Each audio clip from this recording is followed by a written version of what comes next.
네, 오늘 저는 누가복음 22장 24절에서 30절까지의 말씀을 가지고 누가 큰 자인가라는 제목으로 말씀 전하도록 하겠습니다.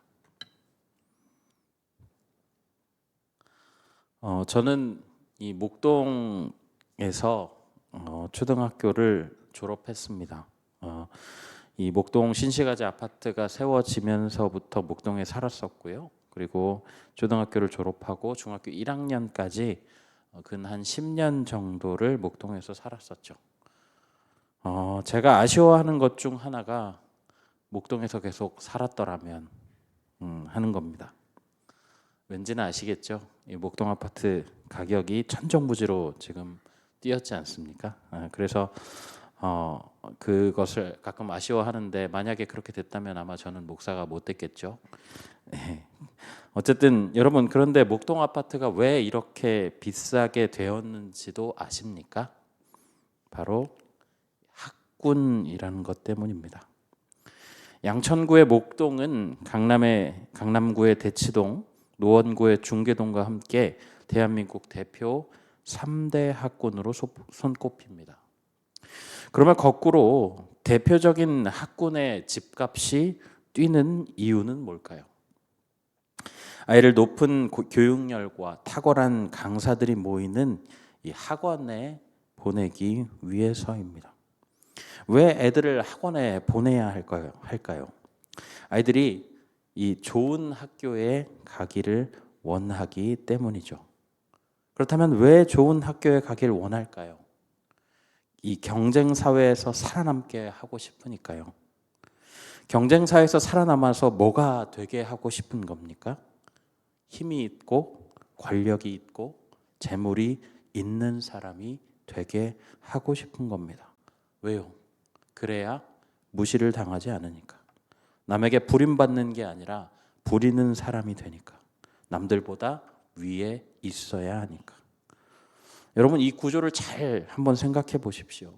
이 근원적인 질문이 이거예요. 결국은 누가 큰 자인가? 누가 큰 자인가에 대한 질문으로 연결이 되는 겁니다. 여러분들께 정중하게 질문 드리겠습니다. 누가 큰 자입니까? 오늘 우리가 보고 있는 이 누가복음 22장은 이 최후의 만찬 그 장면과 또 예수님께서 잡히시는 그런 장면을 담고 있습니다. 오늘 우리가 본문으로 읽지는 않았지만 이 앞에 부분의 내용들을 살펴보면 이 대제사장과 서기관들이 예수님을 어떻게 죽일까 하고 궁리하고 있는데 사탄이 가룟 유다에게 들어갑니다. 그리고 예수님을 파는 거래를 하게 되죠. 그 이후에 이 유월절 만찬이 이어지게 되고 예수님은 떡을 떼면서 이것은 너희를 위해 주는 내 몸이다. 잔을 들어서 이것은 내 피다라고 말씀하시면서 이 성찬을 제정하십니다. 그리고 그 직후에 나는 누군가에게 팔리게 될 것이고 나는 이미 작정된 대로 갈 것이지만 나를 파는 자에게는 화가 있을 것이다 라고 말씀하시죠. 누가 팔게 될지 그리고 누가 배신할지를 분명히 다 알고 계셨지만 예수님은 피하지 않으십니다. 제자들은 혹시 이 일을 행할 자가 누구인지에 대해서 수군거리고 있었던 상황이었죠. 그리고 오늘 본문 말씀의 내용이 등장합니다. 우리 24절 말씀을 함께 읽어보실까요? 24절 말씀입니다. 또 그들 사이에 그중 누가 크냐 하는 다툼이 난지라. 예수님의 제자들은 종종 이런 모습을 보여왔습니다. 이 12 제자들은 예수님에 대한 기대와 꿈이 있었죠. 그들이 보기에 그들의 스승은 굉장히 놀라운 인물이었습니다. 하나님의 아들이 아니라면 감히 흉내도 낼 수 없는 그런 기적들을 아무렇지도 않게 일으키곤 했죠. 심지어 나사로라고 하는 사람은 죽었다가도 예수님으로 인해서 다시 살아나게 됩니다. 이런 놀라운 일을 하시는 이인 그 예수님이 분명히 머지않아서 이 땅에 왕이 되실 것이고 자신들의 민족인 이스라엘을 다시 일으키실 것이며 모든 민족을 발 아래 무릎 꿇리시리라고 확신을 했던 것이죠. 당시에 군중들 사이에서 슈퍼스타였던 이 예수님은 그렇지 않아도 오병이어의 기적을 일으키신 이후에 억지로 왕이 되실 뻔했습니다. 예루살렘에 입성하실 때에는 백성들이 왕의 예로 예수님을 맞이하면서 호산나 구원하소서 다윗의 자손이여 찬송하리로다를 외치기도 했습니다. 이렇게 분위기가 대세가 흘러가는 것들을 보면 며칠 지나지 않아서 왕위에 오르실 것만 같은 그런 분위기였다라는 것이죠. 그러니 그런 예수님이 왕위에 앉으실 때에 자신들이 가장 높은 위치에 있기 위해서 서로 지금 말다툼을 벌이고 있었다라는 겁니다. 하지만 그 상황에서 예수님의 심정은 과연 어땠을까요? 예수님은 완전한 인간으로 오셨습니다. 그 말은 인간이 느낄 수 있는 모든 감정을 그대로 느끼실 수 있다라는 말이죠. 예수님이라고 사람들의 추앙함과 우러름을 나쁘게 느끼셨을 리 없다라는 말입니다. 저 사람이 우리 왕이 될 사람이야, 저 사람이 우리의 구주가 될 사람이야 라고 외치는 그 말을 조금 더 오래 듣고 즐기고 싶은 그런 마음이 없었겠어요? 그러나 그럴 때마다 예수님은 그 자리에서 탈출하십니다. 아버지인 하나님이 자신을 보내신 이유가 결코 지금 이 땅에서 왕노릇하라고 보낸 게 아니라고 하는 사실을 너무 잘 알고 계셨기 때문이죠. 예수님은 자기 사명이 사는 것이 아니라 죽는 것에 있다라는 사실을 알고 계셨습니다. 비록 백성들이 예루살렘에 입성할 때에는 왕의 예로 맞이하면서 찬양했지만 불과 5일 후에 역시 같은 입술로 손바닥 뒤집듯이 태세를 전환해서 십자가에 못 박으시오라고 외치리라고 하는 사실 역시도 알고 계셨다라는 것이죠. 백성들이야 무지하고 연약한 자들이니 그럴 수 있다라고 칩시다. 그러나 3년간 그들과 함께 동거동락하며 고생하며 힘들어하고 애쓰고 또 함께 노력했던 그 12명의 제자들, 자신과 애쓰던 그들 가운데서 배신자가 나온다라고 하는 그 뼈아픈 사실들을 알고 있었을 때에, 그리고 자신이 잡힐 때에 뿔뿔이 다 흩어져 버릴 것을 알고 있었을 때에 얼마나 슬프셨을지, 또 얼마나 이 배신감에 치를 떠셨을지 우리는 짐작할 수가 있다라는 거죠. 그러나 또 이 일을 피할 수도 없고 피해서도 안 된다라고 하는 것을 알고 계셨던 그 주님의 심정이 저는 상상도 되지 않습니다. 이렇게 복잡 미묘한 그 마음 가운데 있는데 눈앞에서 지금 그를 3년이나 따랐던 그 제자들이 철없는 자리싸움을 하고 있는 겁니다. 여러분, 탄식이 절로 나오지 않겠습니까? 마지막 식사 자리에서조차 자신이 훈련받은 그 제자들이 이렇게 한심한 모습을 보이고 있자 예수님께서는 그 복잡한 심경 속에서도 이들을 제대로 가르쳐야겠다라고 생각하셨죠. 우리 25절 말씀을 함께 읽어보겠습니다. 25절입니다. 예수께서 이르시되 이방인의 임금들은 그들을 주관하며 그 집권자들은 은인이라 칭함을 받으나. 여러분, 이 내용이 조금 이해가 잘 안 되실 것 같아서 제가 새번역 성경을 찾아와 봤습니다. 제가 한번 읽어드릴게요. 예수께서 그들에게 말씀하셨다. 뭇 민족들의 왕들은 백성들 위에 군림한다. 그리고 백성들에게 권세를 부리는 자들은 은인으로 행세한다. 여러분, 은인이라고 하는 말은 은혜를 베풀어 준 사람이라고 하는 뜻이죠. 당시 세상의 왕이나 권세 있는 자들이 자신들은 실제로는 백성들 위에 군림하면서 백성들에게 자신이 은혜를 베푸는 것처럼 가스라이팅을 했다라는 이야기예요. 그러나 하나님 나라의 사람들은 그렇지 않아야 합니다. 26절 말씀 제가 한번 읽어드릴게요. 26절입니다. 너희는 그렇지 않을지니 너희 중에 큰 자는 젊은 자와 같고 다스리는 자는 섬기는 자와 같을지니라. 이번에는 현대어 성경으로 한번 보여드리겠습니다. 그러나 너희는 그렇게 해서는 안 된다. 너희 가운데 가장 나은 사람은 제일 나이 어린 사람과 같아야 하고 지도자는 종과 같아야 한다. 여러분, 다시 말하면 하나님 나라에서 지금 가장 나은 사람은 가장 어린 사람처럼 그리고 종처럼 잘 섬기는 사람이다라고 예수님이 말씀하고 계신 거죠. 남을 나보다 낮게 여기고 겸손한 마음으로 섬기는 것이 하나님 나라에서 가장 큰 자가 되는 방법입니다. 그리고 계속해서 설명하십니다. 27절 말씀인데요. 우리 함께 읽어보겠습니다. 27절입니다.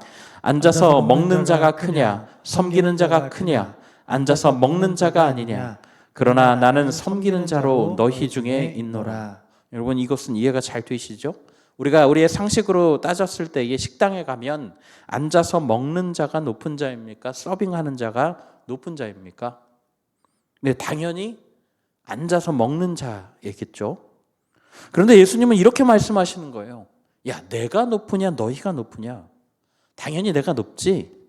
그런데 나는 너희를 섬기는 자로 여기에 온 거야. 높은 자는 섬기는 거야. 저라면 답답해서 소리를 질렀을 것 같은데 예수님은 굉장히 차분하게 설명을 해주시네요. 누가복음에는 나오지 않지만 다른 복음서에 보면 예수님은 이 섬김의 본을 보여주시기 위해서 이 제자들의 발을 닦아주십니다. 당시에 발을 닦는 것은 노예들이 하는 일이었거든요. 가장 낮은 자가 하는 일을 스승께서, 그 위대한 스승이 직접 허리를 걷어붙이고 이 수건을 메고 제자들의 발을 씻어 주셨다라는 겁니다. 그리고 그 와중에 예수님은 이렇게 타이르고 교육하심에 그치지 않고 이들의 노고를 잊지 않고 기억하고 있다는 사실을 말씀하십니다. 28절에서 30절 말씀인데요. 제가 한번 읽어드리겠습니다. 너희는 나의 모든 시험 중에 항상 나와 함께한 자들인즉 내 아버지께서 나라를 내게 맡기신 것 같이 나도 너희에게 맡겨 너희로 내 나라에 있어 내 상에서 먹고 마시며 또는 보좌에 앉아 이스라엘 12지파를 다스리게 하려 하노라. 예수님이 잡히실 때에 무서워서 도망갔던 그 제자들이지만 그래도 지금은 지금껏 그 예수님과 함께 어려움을 이겨냈던 사람들이죠.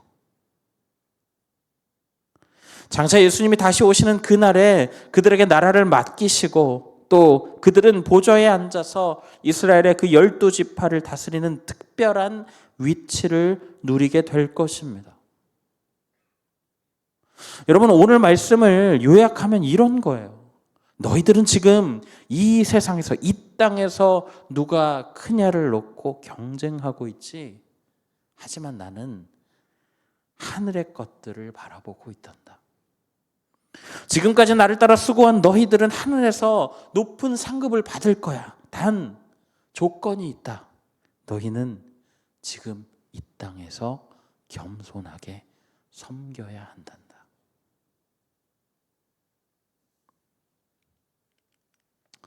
여러분, 이 제자들의 싸움 가운데서, 다툼 가운데서 여러분 예수님의 말씀에서 어떤 것을 느끼십니까?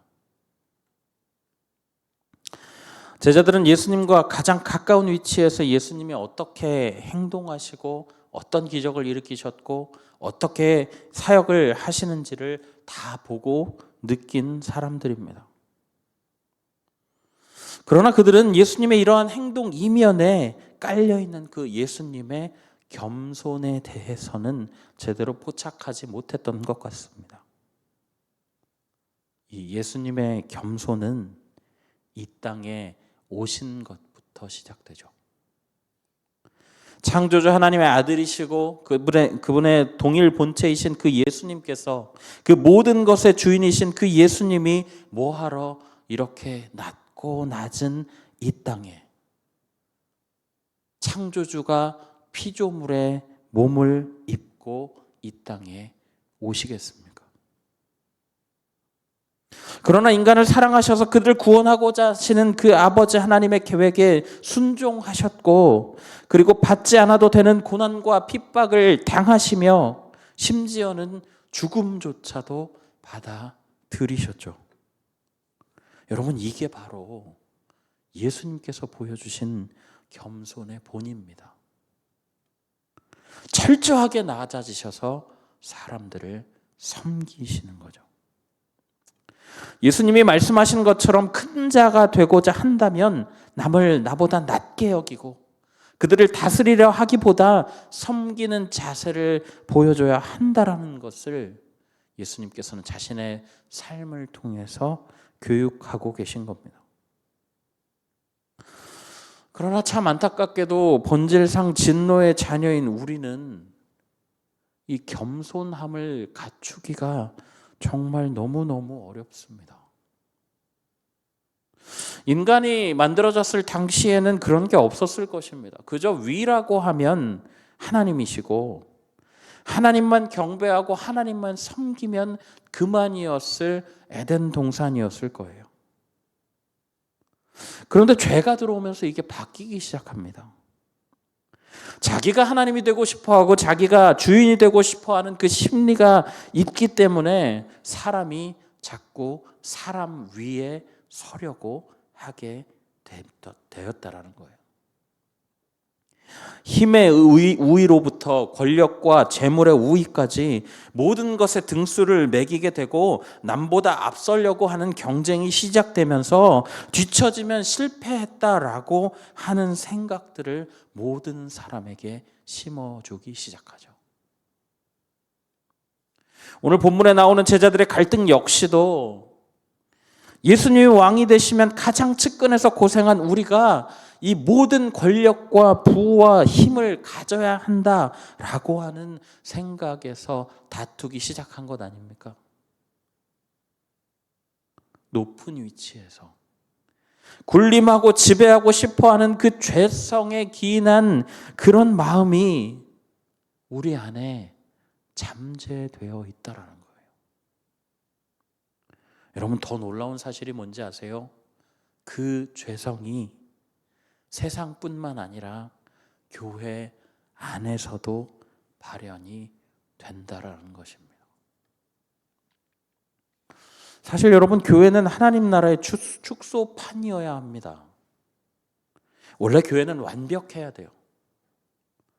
그런데 죄성을 가진 인간과 그 인간이 모인 교회는 불완전한 죄인의 모임입니다. 우리가 그 죄성과 혼자서 맞서기는 힘들기 때문에 교회로 모이고 함께 기도의 삼겹줄이 되어서 서로를 격려하고 끌어주어야 되지 않습니까? 그런데 많은 사람들이 교회 안과 교회 밖을 잘 구별하지 못하는 것 같아요. 교회 안에서 정치를 하려고 합니다. 직분을 계급처럼 생각합니다. 목사를 마치 월급 주고 부리는 고용 사장 정도로 생각합니다. 헌금 내역을 공개해서 하나님 앞에 자기가 헌신한 것들을 과시하려고 합니다. 자랑하려고 합니다. 마치 헌금 내용을 마치 영수증 요구하듯이 요구하죠. 여러분, 명단이 왜 필요합니까? 헌금은 하나님과 나와의 관계예요. 남들이 알 필요가 없습니다. 내가 하나님 앞에 헌신한 것은 내가 알고 하나님이 아시면 그걸로 끝나는 문제 아니에요. 여러분, 뭐가 더 필요합니까? 내가 돋보이려고 하고 내가 면이 좀 서고 남을 의식하게 되니까 이런 마음이 생긴다라는 거예요. 여러분, 예수님께서 뭐라고 말씀하십니까? 오늘 본문은 아니지만 예수님의 인식을 담은 다른 말씀 마태복음 10장 43절에서 44절 말씀을 우리 함께 보시겠습니다. 43절, 44절입니다. 너희 중에는 그렇지 않을지니 너희 중에 누구든지 크고자 하는 자는 너희를 섬기는 자가 되고 너희 중에 누구든지 으뜸이 되고자 하는 자는 모든 사람의 종이 되어야 하리라. 아멘. 으뜸이 되고자 한다면 모든 사람의 종이 되어라. 여러분, 이게 하나님 나라의 법칙이에요. 적어도 하나님 나라에서는 남들보다 앞줄에 서는 것이 큰 의미가 없죠. 왜냐하면 하나님이 그걸로 그 사람을 따지지 않기 때문입니다. 하나님은 그 사람이 얼마나 섬기는가, 얼마나 마음으로 헌신하는가를 판단의 기준으로 삼으시기 때문입니다. 여러분, 다시 한번 여러분들께 제가 말씀을 시작하면서 드렸던 질문을 드리겠습니다. 누가 큰 자입니까? 다시 말씀드리지만 교회는 하나님 나라의 축소판입니다. 우리가 이 교회 안에서 하나님의 뜻을 행하고 예수님을 따르는 일에 힘써야 하는 것이 정상이죠. 여러분, 그렇다면 우리 역시도 예수님처럼 사람의 기준이 아니라 하나님의 기준에서 이 문제를 보아야 합니다.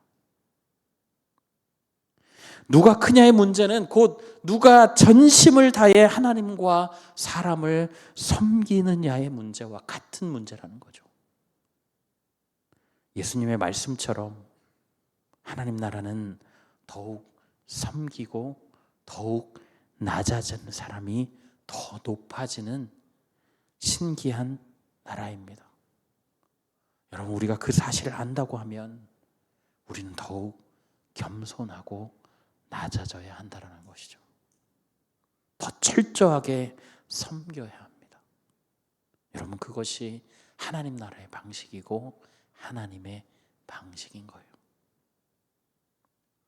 바라기는 오늘 이 자리에 모이시는 우리 성도님들이 누가 큰 자인가에 대해서 하나님의 관점으로 바라보셔서 서로를 섬기고 격려하고 세워주는 일에 앞장서시기를 바랍니다. 여러분이 지금까지 그렇게 살아오셨다면 앞으로도 여러분의 삶을 통해서 여러분의 이름이 아니라 하나님의 이름이 드러나고 하나님의 이름이 빛나고 이 예수님의 겸손을 함께 따르는 여러분의 그런 삶이 되시기를 예수님의 이름으로 간절히 부탁드립니다. 아멘. 우리 시간에 말씀을 기억하면서 하나님 앞에 찬양하실 텐데요. 우리 주는 완전합니다 라고 하는 찬양 하나님 앞에 드리도록 하겠습니다.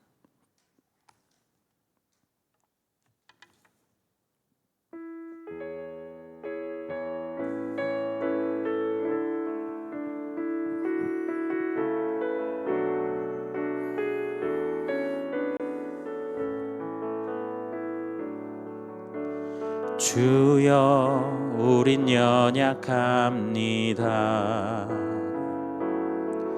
우린 오늘을 힘겨워합니다. 주 뜻 이루며 살기엔 부족합니다. 우린 연약합니다. 주여, 우린 넘어집니다. 주여, 우린 넘어집니다. 오늘 하루 또 실수합니다.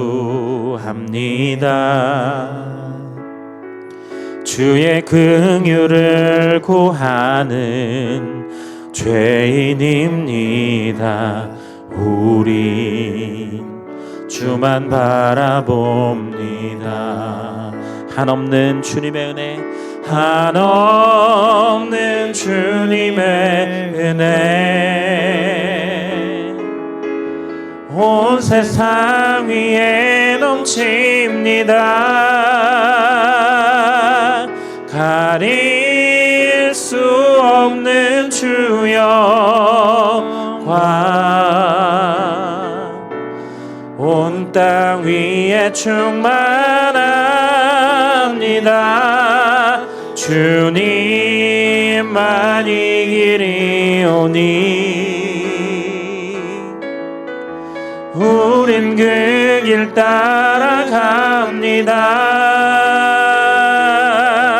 그날에 우릴 이루신 주는 완전합니다. 우리 시간에 다시 한번 찬양하실까요? 주여 우린 넘어집니다. 주여 우린 넘어집니다.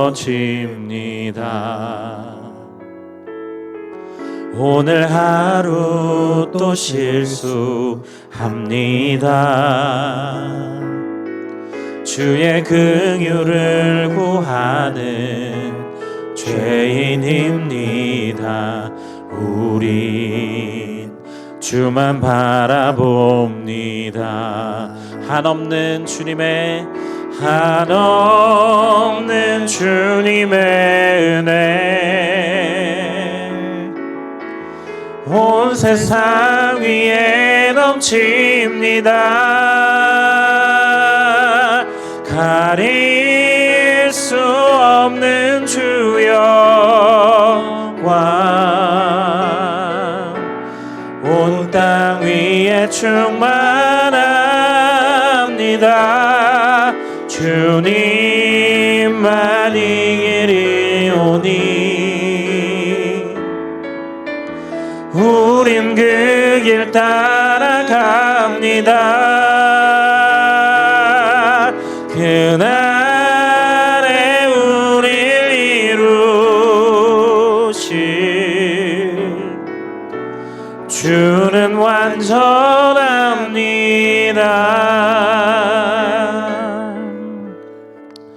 아멘. 우리 이 시간에 말씀을 기억하면서 함께 기도하며 나아가실까요? 오늘 말씀을 보며 누가 정말로 큰 자인지에 대해서 예수님이 가르쳐 주신 것들을 우리가 알게 됩니다. 큰 자는 섬기는 자입니다.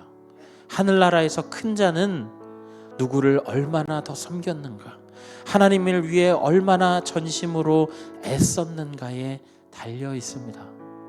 여러분, 예수님께서 우리에게 말씀하십니다.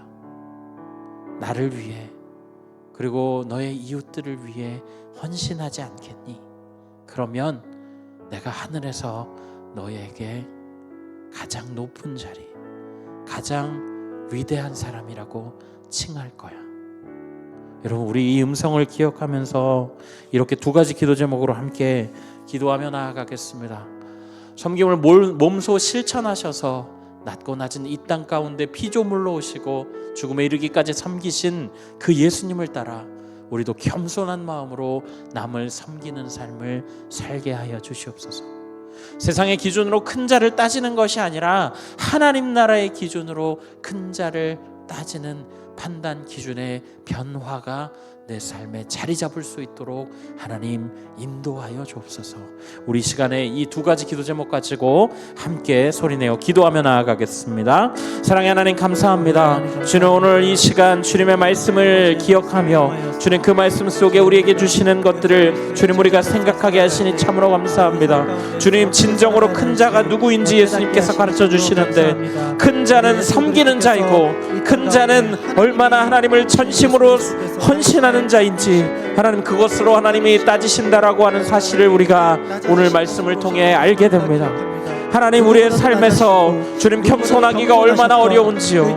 이 땅 가운데 그 하늘의 모든 보좌와 주님 그 모든 것들을 버리고 이 땅 가운데 오신 그 예수님의 겸손을 따라가는 자들 되게 하여 주시옵소서. 하나님 우리의 삶이 그런 자들의 삶이 되어서 주님 우리를 하나님께서 위대한 자로 칭하시고 나의 가장 소중한 친구로 칭하시는 그 역사를 우리가 경험하기를 간절히 원합니다. 주님 우리가 섬김을 몸소 실천하신 그 예수님을 따라서 주님 우리가 예수님과 같은 겸손한 마음을 가지고 주님 남을 나보다 낮게 여기며 하나님 사람과 하나님을 섬기는 자들 되게 하여 주시옵소서.